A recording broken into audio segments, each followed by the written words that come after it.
casket was small. Too small. That was my first coherent thought as they lowered Sophia into the ground. My 9-year-old daughter's final resting place. My hands wouldn't stop trembling. Then my phone buzzed. My mother's text glowed on the screen. "Stop being dramatic. This is urgent." What was so urgent? My dead daughter's $850,000 trust fund. The rain fell in a steady, gentle drizzle, the kind that seeps into your bones and chills you from the inside out. It matted my black dress to my shoulders and dripped from the ends of my hair, but I barely felt it. All I could see was that small, white casket, so impossibly small, being lowered into the ground. My name is Rachel. My 9-year-old daughter, Sophia, should have been starting 4th grade this month.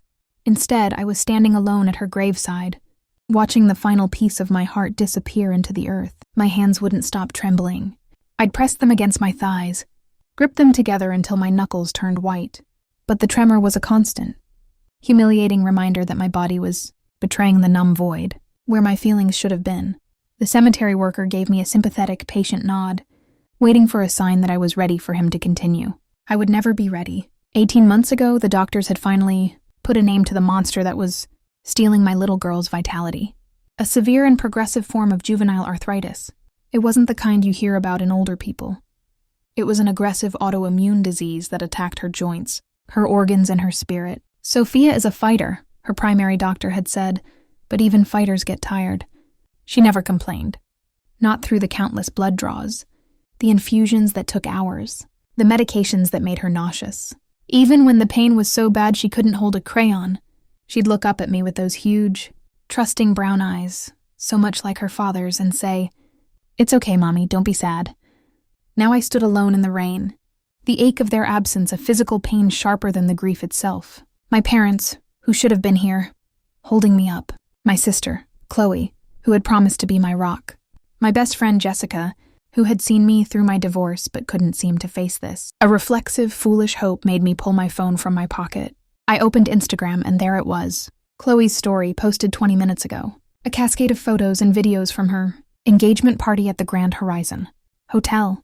There she was, my sister. Champagne flute held high, a massive diamond glittering on her finger. And there were my parents flanking her, beaming with pride. The timestamp was seared into my brain. They were toasting her future while I was burying my past. "Are you holding up, dear?" I looked up, blinking rain from my lashes. Mrs. Gable, my elderly next-door neighbor, stood beside me, a small, sturdy presence in a simple raincoat. For 18 months, she had been my silent partner. She'd brought over homemade soups, sat with Sophia so I could shower or just breathe for 5 minutes, and never once made me feel like a burden. "They didn't come," I whispered, the words tearing at my raw throat. Not one of them. Mrs. Gable's wrinkled hand found my arm, her grip surprisingly strong. That little girl knew she was loved.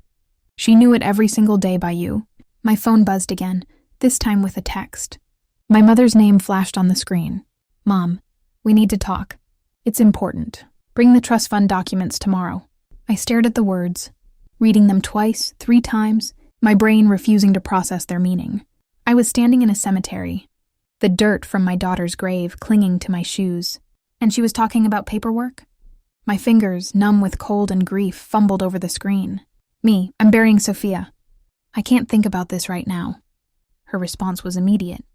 "Mom, stop being dramatic, Rachel. This is urgent. It's for the whole family." The whole family. The words were a slap. The same family that couldn't be bothered to stand with me for 2 hours. A cold, sharp clarity cut through the fog of my grief for the first time. This wasn't a check-in. This was a demand. I thought of the trust fund. Mark, my ex-husband, had set up an $850,000 college fund for Sophia before his job took him overseas. "If anything ever happens," he'd told me, his voice heavy with a fear we both shared, "you're the beneficiary. I know you'll use it to honor her."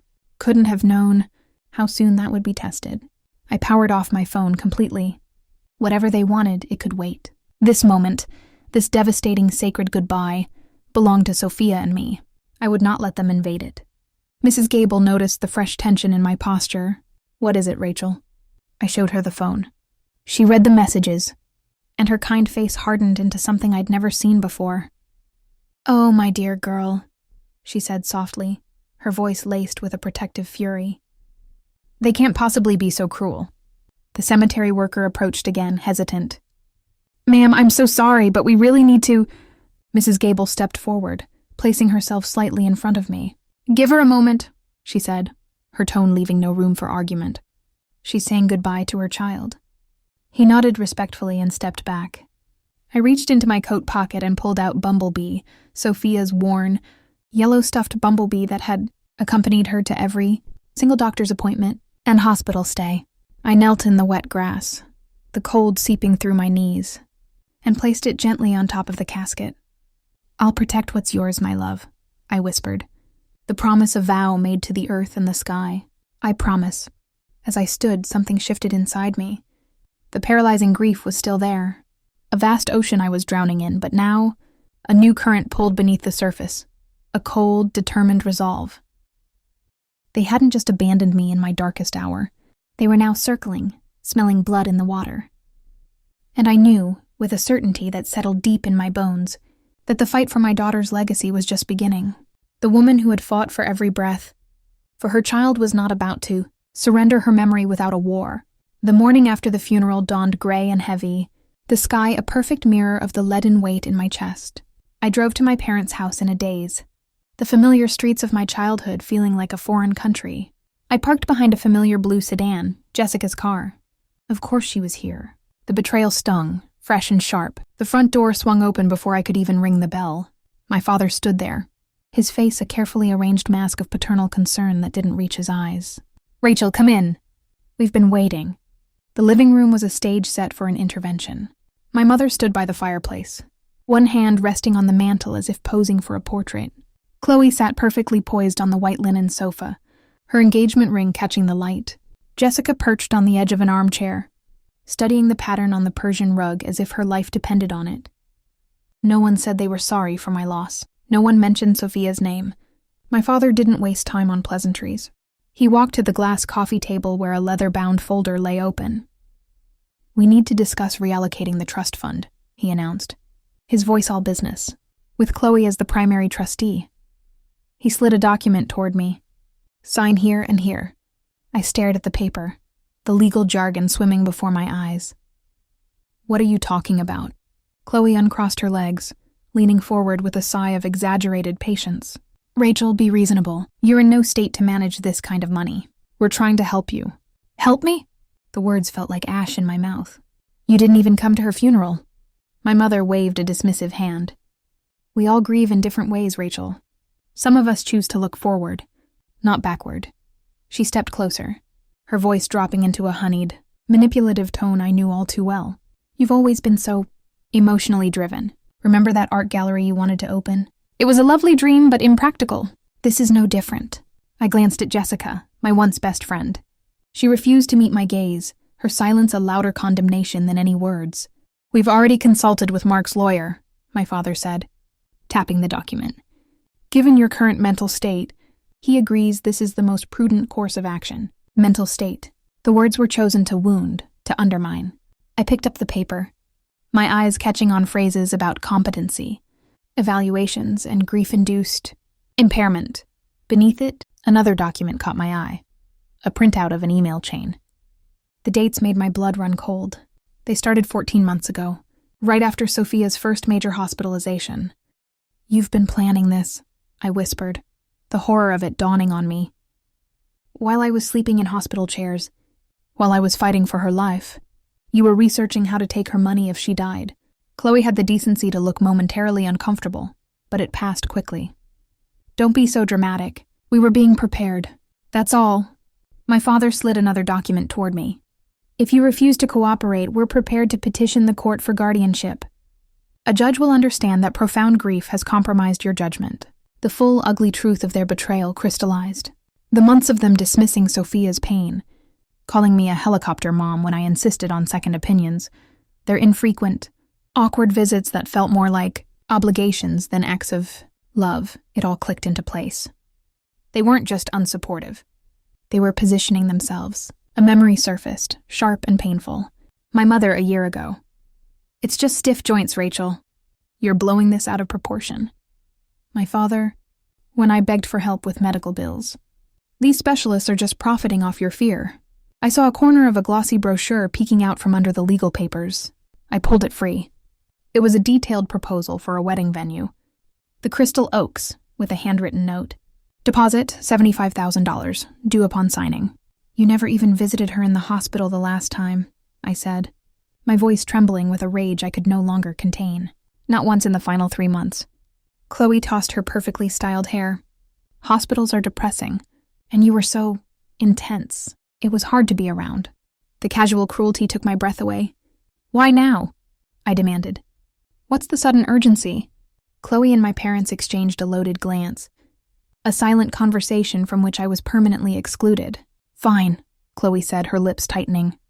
Robert's construction firm, he's hit a rough patch. Some big clients pulled out.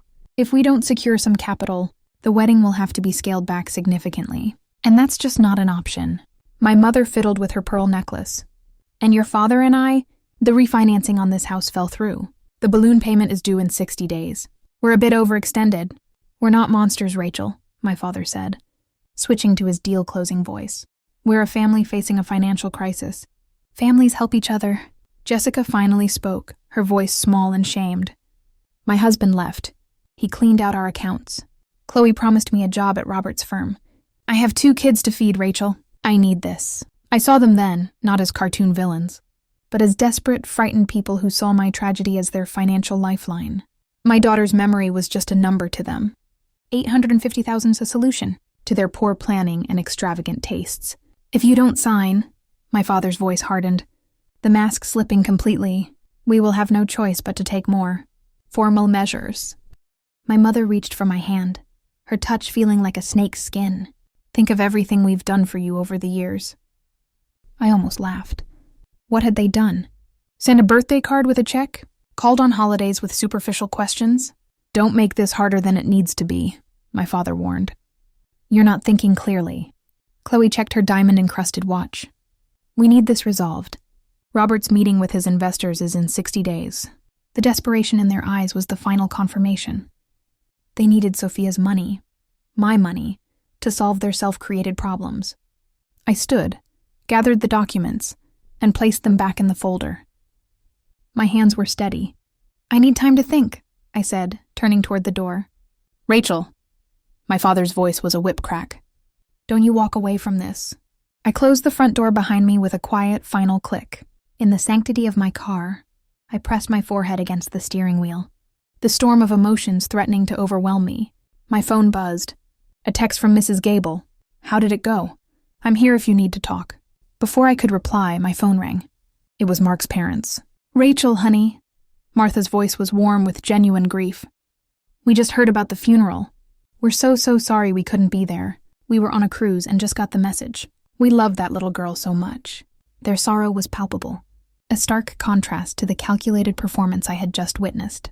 As I hung up, I remembered something Mark had said when he set up the trust. If you ever have any doubt, any trouble, call David Chen. He's the best trust attorney in the state. He knows my wishes inside and out. For the first time that day, a flicker of hope ignited in the darkness. I wasn't alone. I had Mrs. Gable. I had Mark's parents, who had loved Sophia unconditionally. And I had a name, David Chen. I started the car, my decision made. I would not fight this battle alone. I found David Chen's number in my contacts and pressed call. Mr. Chen's office, a efficient voice answered. My name is Rachel Evans, I said, my voice surprisingly steady. I need to speak with Mr. Chen as soon as possible.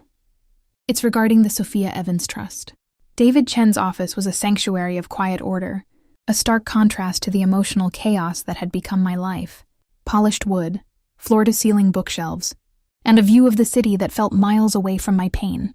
He was younger than I expected, with sharp, intelligent eyes and a calm, focused energy. Mrs. Evans, he said, rising to shake my hand. Please, have a seat. I've reviewed the documents you emailed. I'm very sorry for your loss. His condolences didn't feel like empty words. They were a brief, respectful acknowledgement before we got down to the grim business at hand. I slid the folder from my parents' house across his desk. They want me to sign over control of my daughter's trust fund to my sister. They're claiming I'm not mentally fit to manage it. David opened the folder, scanning the contents with a practiced eye. He nodded slowly, his expression growing grimmer as he read. He paused at the email printouts, the dates clearly visible. "They began their inquiries over a year ago," he stated, his voice flat. "While your daughter was still undergoing treatment." "Yes." The word was a blade in my throat. He closed the folder and looked at me, his gaze direct. "Mrs. Evans, I handled the establishment of this trust for your ex-husband, Mark." He was exceptionally clear about his intentions. He opened a drawer and retrieved a slim legal-sized file. "This is his sworn statement of intent." He handed me the paper.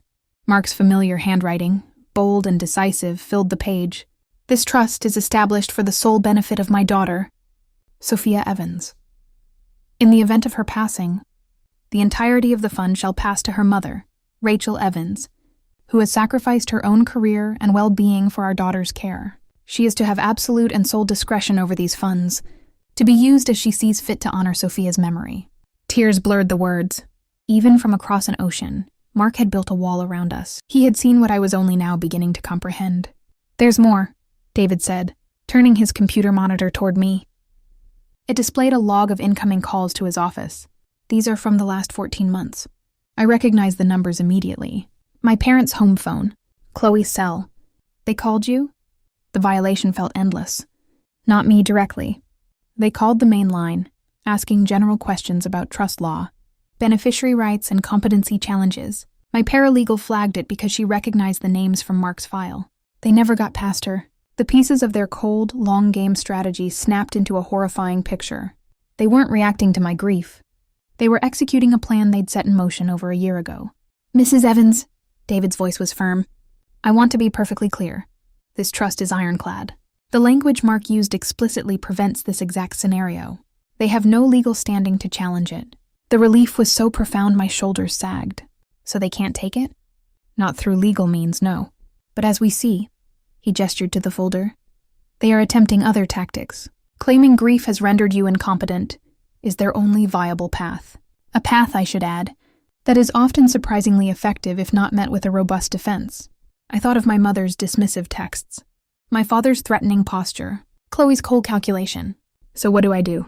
Just wait for them to attack? No," David said, a glint of strategic determination in his eyes. "We prepare our defense so thoroughly that any attack will crumble on contact. We need to document everything. Their absence during Sophia's illness is our strongest weapon." I pulled out my phone and opened my calendar app, a digital chronicle of my despair. I have every doctor's appointment, every hospital admission, every pharmacy pickup. I can prove I never missed a single one. And your family? Your sister? 0 visits in the final 6 months. Not one. I have text messages where they canceled, made excuses. My voice hardened. I have a voicemail from my mother. Left the day of Sophia's final diagnosis, complaining that I'd missed Chloe's birthday dinner.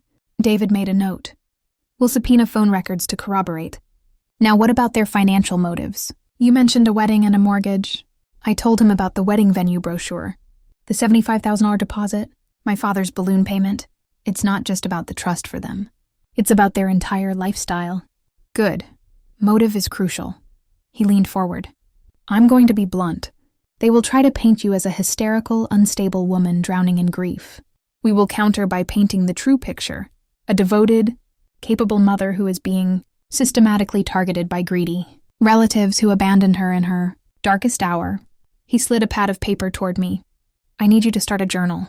Document every interaction with them. Save every text, every email. If they show up at your house, do not let them in. Record the interaction if you can, legally."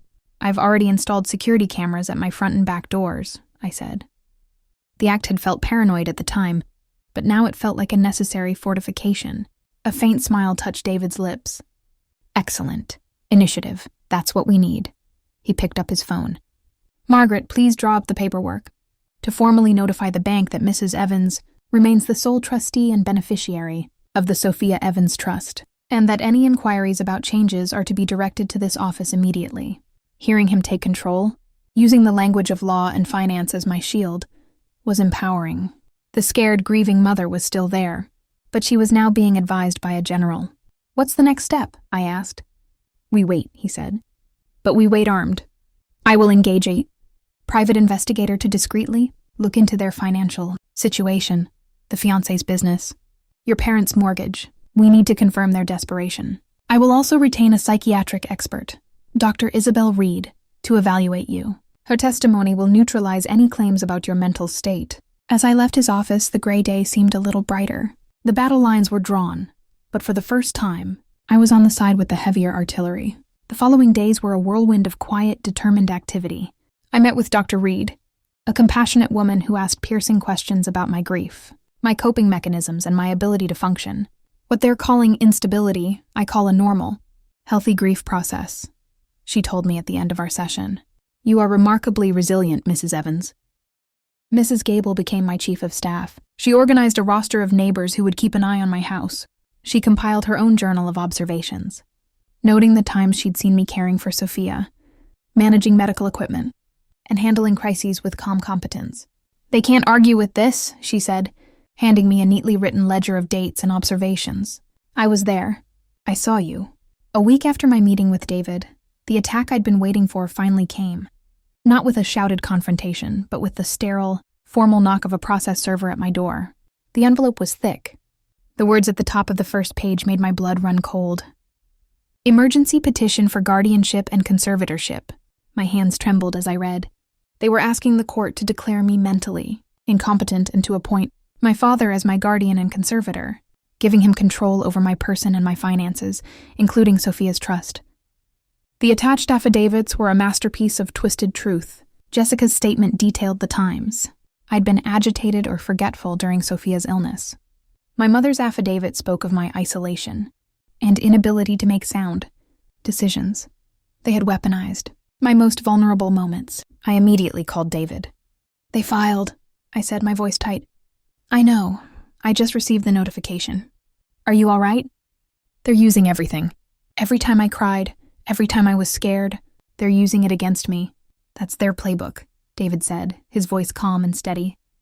"But we have our own. I'm filing our response tomorrow. We have Dr. Reed's report, Mrs. Gable's journal, your financial records, and the PI's report on their finances. We're ready."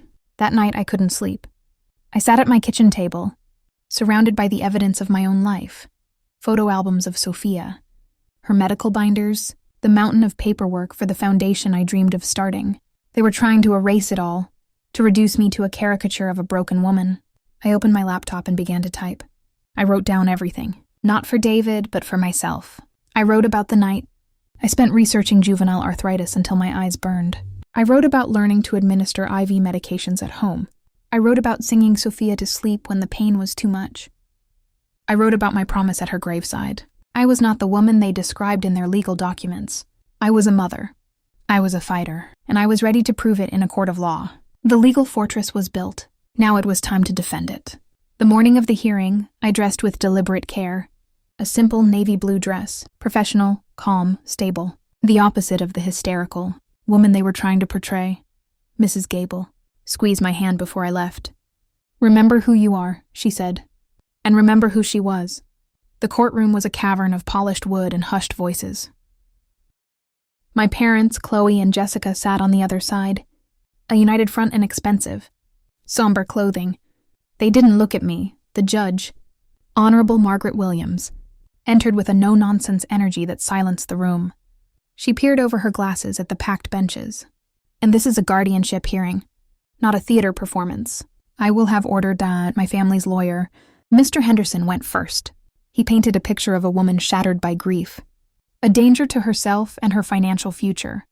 He cited Jessica's affidavit about my erratic behavior and my mother's claims of mine isolation. Then he called Chloe to the stand. Under his gentle questioning, Chloe was the picture of concerned sisterhood. "And we just want what's best for Rachel," she said, her voice dripping with fake sincerity. "She's been so fragile since Sophia's passing. We're afraid she'll make a rash decision with the money."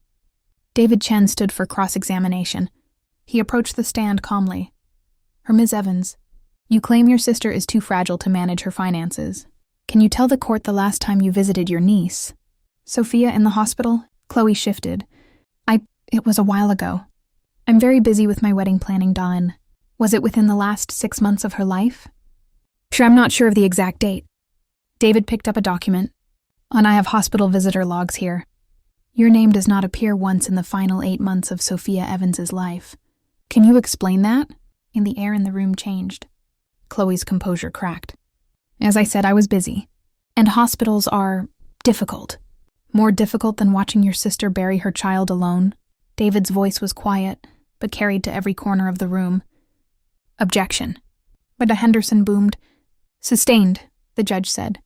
But her eyes were fixed on Chloe. David moved on. He entered into evidence the wedding venue brochure with the $75,000 deposit.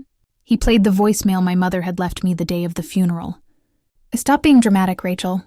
This is urgent. The coldness in her voice was palpable. Then he played the recording from my home security camera.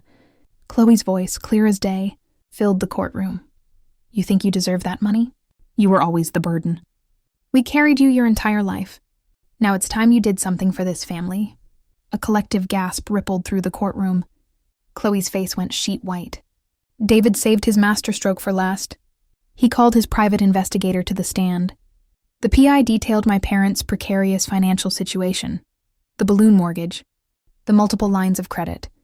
He then detailed the true state of Chloe's fiancé's business, not just a rough patch, but imminent collapse with massive debts. The petitioners are facing financial ruin, David summarized.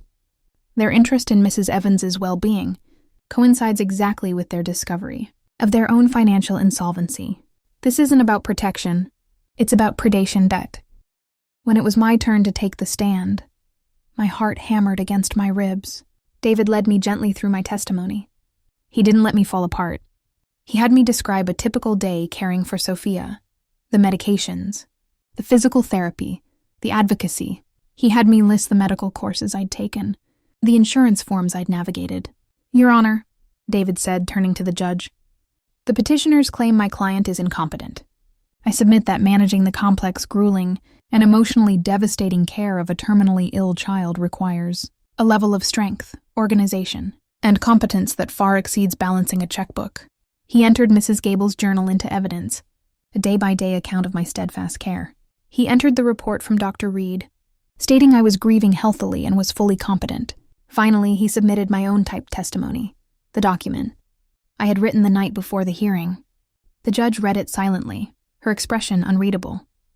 Mr. Henderson's cross-examination was aggressive, trying to trip me up to make me emotional.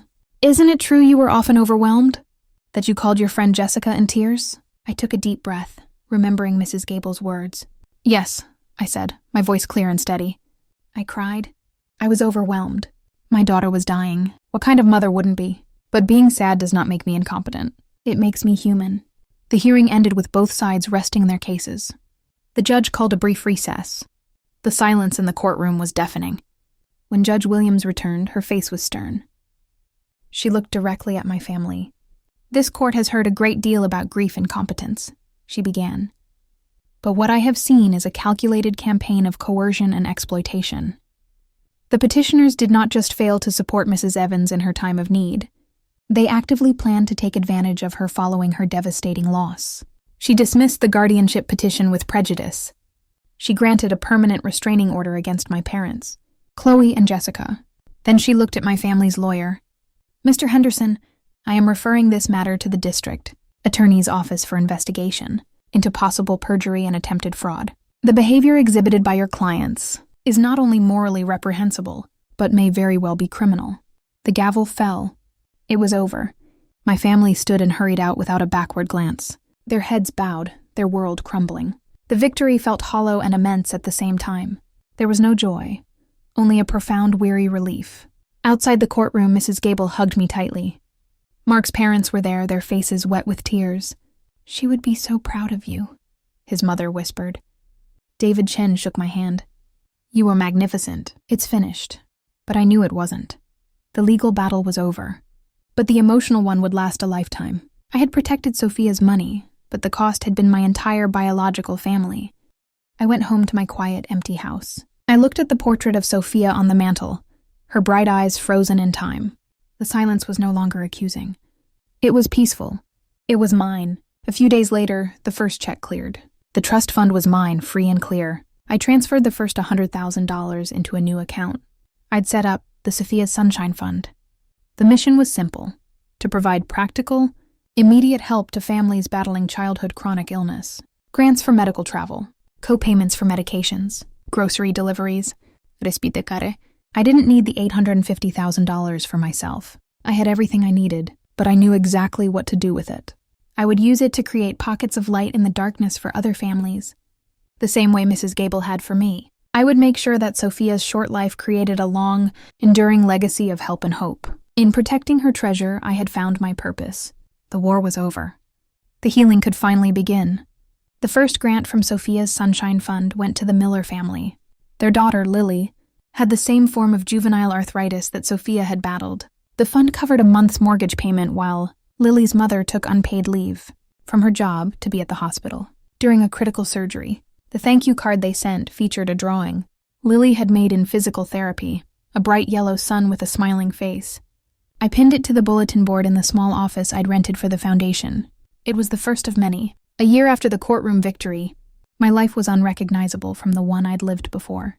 The all-consuming grief had softened, transforming from a sharp, stabbing pain into a deep, enduring ache that I had learned to carry. It was a part of me now, like my own skeleton. The foundation was that skeleton's purpose. What started as a simple idea had grown into a functioning charity. We had a board of directors: Mrs. Gable, now my official chief compassion officer, David Chen, who handled our legalities pro bono, and Mark's parents, who had moved back to the city to be closer and help full-time. We didn't fund massive research projects or build wings of hospitals. We did the small, vital things that kept families from breaking. We paid for gas cards and hotel rooms near specialist hospitals. We covered the cost of a wheelchair-accessible van rental. We hired cleaners for a family whose child was immunocompromised. We provided grocery delivery and meal trains. One afternoon, I was reviewing an application from a single father whose son had cystic fibrosis. The request was for a new window air conditioning unit. The summer heat was aggravating his son's breathing, and their old one had broken. It was a $400 request, a pittance from the trust fund, but everything to that father. As I approved it, I felt a sense of peace I hadn't thought possible. This was it. This was the answer to the question of why. This was how I honored Sophia, not with a monument, but with 1,000 small acts of help, creating a ripple effect of relief in her name. My phone buzzed. It was a text from Sarah, a mother I'd met through a support group I now helped run. Just got the delivery from Sophia's Sunshine. The groceries, the takeout gift cards. You have no idea what this means this week. Thank you for seeing us. I typed back. You're seen. You're not alone. They were the words I had needed to hear in the depths of my own struggle. Now, I got to say them to others. My personal life had changed too. The empty space in my house was no longer filled with dread, but with a quiet purpose. I had friends now, real ones. Not the fair-weather kind like Jessica, but people I'd met through the foundation and the support group. People who understood loss and resilience. One evening, Mrs. Gable and I were having tea in my kitchen, surrounded by the organized chaos of foundation paperwork. You've built something beautiful from something terrible. Rachel, she said, her wise eyes crinkling at the corners. You took their cruelty and you turned it into kindness. That's the real victory. She was right. The court case had been about stopping them, but the foundation was about starting something. It was my active, daily rebellion against the darkness they had tried to envelop me in. A few months later, I received a letter. It was from my sister, Chloe. The envelope was plain, with no return address. My first instinct was to throw it away, unopened, as per the restraining order. But curiosity, or perhaps the ghost of the sister I'd once loved, made me slice it open. Rachel, I'm not asking for forgiveness. I don't deserve it.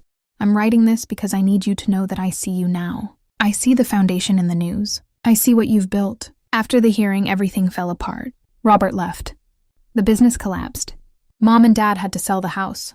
We're all scattered. I thought we were entitled to that money. I thought it was the solution to all our problems. I was wrong. It was the cause of them. Our greed destroyed our family. What you're doing, it's what Sophia would have wanted. It's good. I'm sorry. Chloe, I read the letter 3 times. There was no request for money, no demand for reconciliation, just a stark, simple admission of guilt. I felt nothing for her, no anger, no pity. Just a distant sadness for the relationship we might have had in another life, under different circumstances. I didn't reply. I placed the letter in a box with the other artifacts from that time. the court documents, the threatening texts. It was a part of my history, but it no longer defined my present. That weekend, we held the first annual Sophia's Sunshine picnic in the park. It was for the families we had helped. Dozens of people showed up. Children, some in wheelchairs, some with oxygen tanks, laughing and playing. Parents, who usually wore the permanent mask of stress, were actually relaxing, talking to others who understood their journey. I stood watching them, a contented smile on my face. Mark was there, having flown in for the event. He came to stand beside me. "She'd love this, you know," he said quietly, his gaze sweeping over the joyful scene. "I know," I said. And for the first time, the thought of what she would have loved didn't bring a piercing stab of grief, but a warm, sustaining glow. He looked at me, really looked at me. "You're different, Rachel. You're solid." I nodded. I was. The woman who had trembled by a graveside was gone. In her place was someone who had stared into the abyss, fought a war for her child's memory, and won. The foundation wasn't just Sophia's legacy. It was mine too. As the sun set, casting a golden light over the park, I felt a sense of completion. The journey that had begun in a cold cemetery had led here, to a field full of light and laughter. The money in the trust was a tool, but the real inheritance Sophia had left me was far more valuable. The unshakable knowledge that even in the deepest darkness, you can choose to create light. My family had tried to take everything from me. In doing so, they had forced me to find everything I truly was. I had gone from a daughter begging for crumbs, of love to a woman building a banquet for others. And in that transformation, I had found not just justice for my little girl, but a profound and lasting peace. The greatest revenge against those who try to break you is not to shatter, but to rebuild yourself with stronger materials. The legacy of a loved one isn't found in what you keep, but in what you have the courage to give away in their name.